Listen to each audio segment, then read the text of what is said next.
As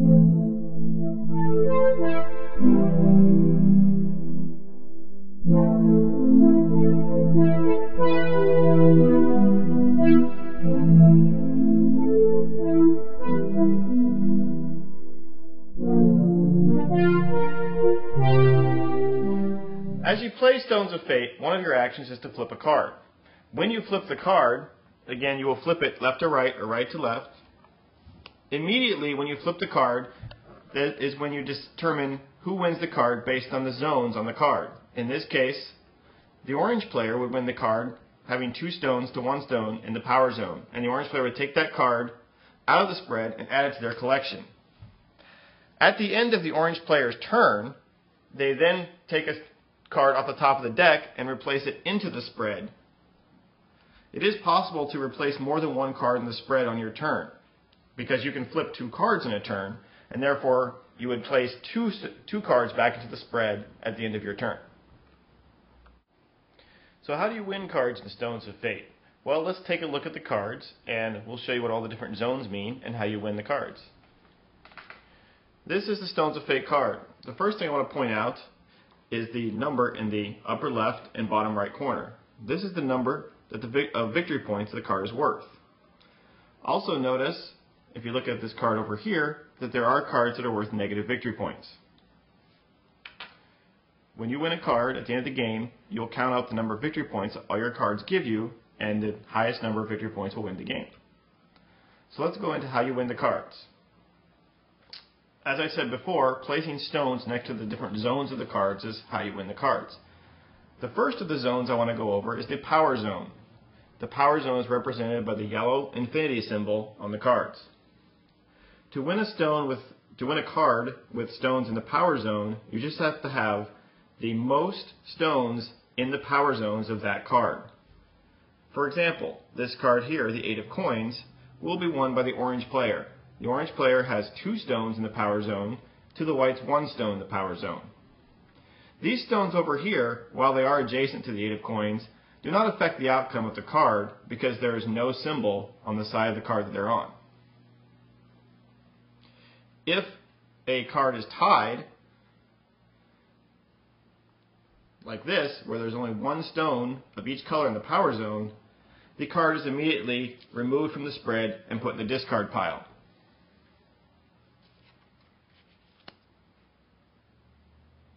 When a card is won, as in this example where this orange player has 2 stones to the white player's 1 stone, the card is immediately removed from the spread and put in a player's collection, which is face up in front of them. That about covers the power zone. Now I'll go into the keystone zones. The keystones are represented by the green dots shown here on this King of Wands, also shown down here on this Ace of Cups. To win a card with the keystone zones, you have to match the number of keystones exactly, and you have to match all the keystones on the card exactly.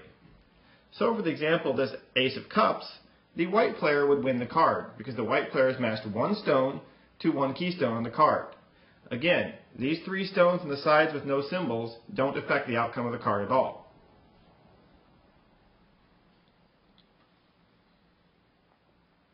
To win the King of Wands, the white player would have to match all 3 keystones on that card.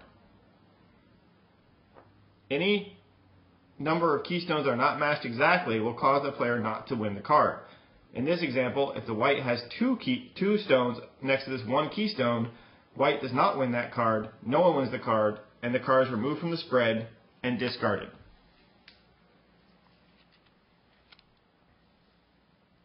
That covers the keystones. The next zone we're going to talk about is the forbidden zone. The forbidden zone is shown by this red do not enter sign on this card here.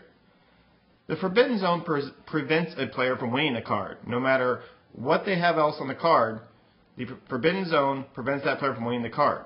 For instance, this 10 of swords. The orange player has a stone next to the forbidden zone.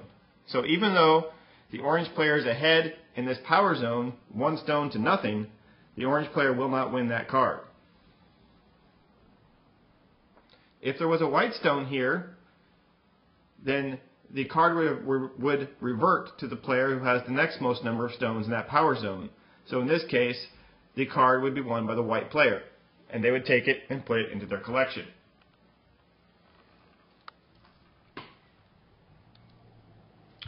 That covers the Forbidden Zone. The final zone of the Cards and Stones of Fate is the Opportunity Zone. The Opportunity Zone is shown by this blue triangle symbol here.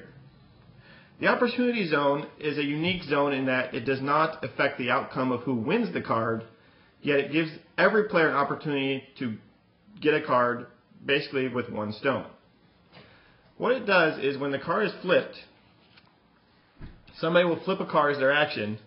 Immediately, whoever has stones in the Opportunity Zone will draw a card off the top of the deck. This is an optional event. They can draw the card, they can choose not to. The card draws will start with the player who flipped the card and continue in clockwise order around the table until everyone who has a stone next to the Opportunity Zone has drawn a card or chosen to pass. So in this case, the card is flipped. Let's say white flipped the card. White chooses, I would like to draw a card. So white draws a card and adds that card to their collection. In this case, white got a 3-point card just by having a stone next to the Opportunity Zone. Now it reverts to Orange's turn. Orange says, yes, I will draw a card as well. Orange was able to get a 2-point card out of that Opportunity Zone. Notice that the Opportunity Zone is a binary condition. You either have stones there or you do not. White does not get to draw 2 cards for having 2 stones there. White gets to draw 1 card for any number of stones in that zone. And that about covers the Opportunity Zones. The only other thing to keep in mind on the cards is that certain cards have abilities. You'll see that in this case, like the Ace of Coins, will say, when you win this card, you may trade it for a card of your choice from another player. And so these things happen as you play the game and somebody wins it, they're allowed to trade it to another player and take one of their cards.